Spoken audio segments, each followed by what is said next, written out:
Assalamualaikum warahmatullahi wabarakatuh. Dalam rangka memperingati Hari Kreativitas Belajar, Hari Ulang Tahun BPPK yang ke-49, Balai Diklat Keuangan Cimahi saat ini berada di Desa Baros, Kecamatan Arjasari, Kabupaten Bandung. Desa Baros adalah merupakan salah satu dari 75 desa di Indonesia yang mendapatkan penghargaan atas daerah wisata terbaiknya. Nah, apa saja upaya-upaya yang dilakukan oleh Desa Baros dalam rangka mengembangkan potensi yang ada di wilayahnya? Simak dalam video berikut ini.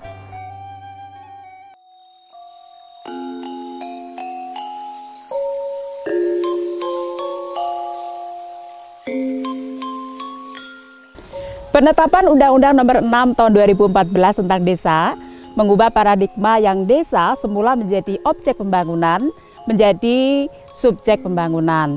Saat ini kita berada di Desa Baros, Kecamatan Arjasari, Kabupaten Bandung, yang merupakan desa yang mengembangkan wisata.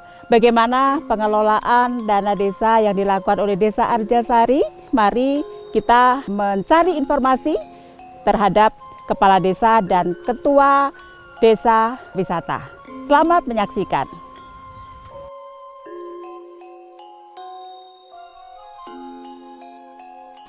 Saat ini kita sudah bersama dengan Kepala Desa Baros, Bapak Asep. Selamat pagi Pak Asep. Pak Asep, sejak 2015 desa ini kan mendapatkan dana desa ya dari APBN. Untuk dana desa di Baros ini dialokasikan untuk apa saja Pak? Kebetulan tahun 2024 ini Desa Baros mendapatkan dana desa sekitar 1,4 miliar. 1,45 miliar itu penggunaannya ada yang sudah ditentukan dari Kemendes yang diatur dengan mungkin ke bawahnya itu diatur dengan peraturan bupati. Itu diantaranya untuk kegiatan di bidang penanganan stunting Bu. Penanganan stunting, insentif KPM dan pembentukan operasional Desa Sehat. Di samping itu juga untuk kegiatan insentif guru PAUD dan insentif kadar posyandu. Untuk kegiatan selanjutnya yang sudah ditentukan oleh Kemendes itu diantaranya yaitu kegiatan ketahanan pangan. Diantaranya kami gunakan untuk jalan usaha tani dan pengadaan obat dan pupuk di bidang pertanian gitu Bu.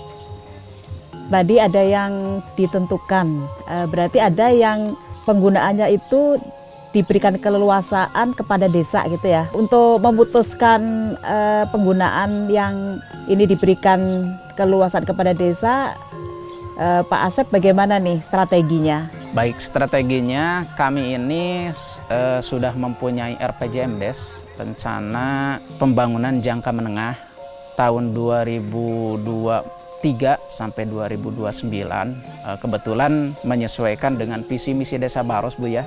Visi misi Desa Baros yaitu sesuai dengan nama saya Asep, yaitu untuk mewujudkan warga masyarakat Desa Baros yang agamis, A-nya, S-nya sejahtera, E-nya edukatif, P-nya berprestasi gitu Bu ya. Untuk menentukan kegiatan-kegiatan yang didanai dari dana desa, kami telah melakukan kegiatan musyawarah. Kegiatan musyawarah di tingkat desa mulai dari musyawarah dusun dibawa ke desa, musyawarah desa. Untuk penentuannya kami melihat prioritas yang dibutuhkan untuk kegiatan-kegiatan pembangunan desa yang sangat mendesak untuk dilaksanakan gitu. Di antaranya yaitu di bidang pemerintahan desa dan di bidang pembangunan desa, juga di bidang penanggulangan bencana. Nah, poin-poinnya untuk kegiatan pembangunan desa kami menggunakan untuk kegiatan rabat beton jalan. Kebetulan ada jalan yang sangat dibutuhkan warga masyarakat, kondisinya sudah parah. Alhamdulillah dengan adanya dana desa kami bisa membangun ya Bu ya. Untuk selanjutnya di bidang pemberdayaan masyarakat, diantaranya penunjang prasarana kegiatan pendidikan madrasah. Di samping itu juga untuk peningkatan penunjang kegiatan alat kesenian, dan di bidang pemerintahan desa untuk mendukung pencegahan penanggulangan kerawanan sosial dan kegiatan rapat-rapat. Untuk selanjutnya di bidang penanggulangan bencana, kami kebetulan ada jalan TPT yang kalau musim hujan itu airnya tumpah, di bawahnya itu ada rumah, ada pemukiman, dipakai untuk TPT jalan tersebut. Dan peralatan untuk mitigasi kebencanaan itu, Bu. Pak Asep, Baros ini kan dengan penghargaan sebagai desa wisata terbaik gitu ya. Ini apakah dana desa ini berperan gitu Pak dalam pengembangan wisata Baros, Pak? Alhamdulillah justru sangat berperan sekali dengan adanya bantuan dana desa dari pemerintah pusat. Ketika desa kami itu masuk desa wisata, itu sangat mendukung di bidang sarana prasarananya. Kebetulan ada yang sudah ditentukan dan penggunaannya, dan ada yang diberi kewenangan keleluasaan untuk penggunaannya. Ketika yang diberi keleluasaan untuk penggunaannya, kami bisa melakukan kegiatan-kegiatan diantaranya yang menunjang kegiatan desa wisata, yaitu sarana dan prasarana seperti jalan, air bersih, juga listrik masuk desa dan sebagainya. Itu sangat membantu kami dari tingkat desa untuk bisa mengembangkan objek wisata terkait desa Baros itu masuk desa wisata. Wisata Baros ini destinasinya apa saja ya Pak Asep ya? Kebetulan di desa Baros itu alhamdulillah ada 3 destinasi wisata, diantaranya yang pertama itu Sampalan. Kebetulan Sampalan itu milik desa, dikelola oleh BUMDes ya Bu ya. Itu destinasinya itu kolam renang dan juga ada pamidangan adu tangkas domba Bu di sana di Sampalan. Ini Citalutug ini dikelola oleh kelompok masyarakat. Destinasi wisatanya yaitu seperti ini ya, di pesawahan, sungai, kalau di sana sungai. Terus ada juga yang satunya lagi destinasi wisata itu tempat camping Mega Tutupan. Mega Tutupan itu merupakan objek wisata atau destinasi wisata lebih ke hutan pinus gitu. Hutan pinus di sana. Ya, jadi tempat niis kalau di sana di hutan pinus. Untuk Citalutug tadi kan dikelola sama kelompok masyarakat ya Pak ya? Betul. Kemudian tadi ada juga yang tempat camping dikelola perseorangan.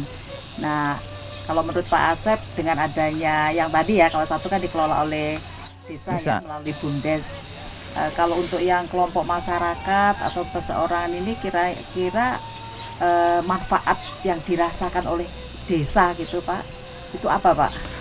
Manfaat yang dirasakan oleh masyarakat desa diantaranya penyerapan tenaga kerja ya Bu, karena di sini itu banyak tenaga kerja lokal sini, wilayah kebetulan ini wilayah RW 6 dan RW 5 Cipurut dan Cibayongbong, itu sangat terserap tenaga kerja. Di samping itu juga dari segi perekonomian, ketika banyak pengunjung ke sini, di sini banyak membuka warung-warung menjual hasil-hasil di bidang pertanian atau pengolahan pangan yang berada di wilayah desa Baros gitu Bu.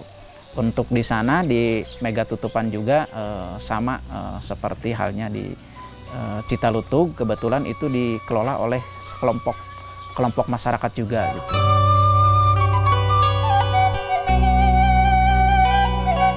Sobat pembelajar, masih banyak informasi penting dan menarik yang kita gali dari Kepala Desa Wisata Baros, Kecamatan Arjasari, Kabupaten Bandung. Untuk bagian pertama Knowledge Capture spesial Hari Kreativitas Belajar ke-49 ini, kita cukupkan sampai di sini. Sampai jumpa di bagian kedua.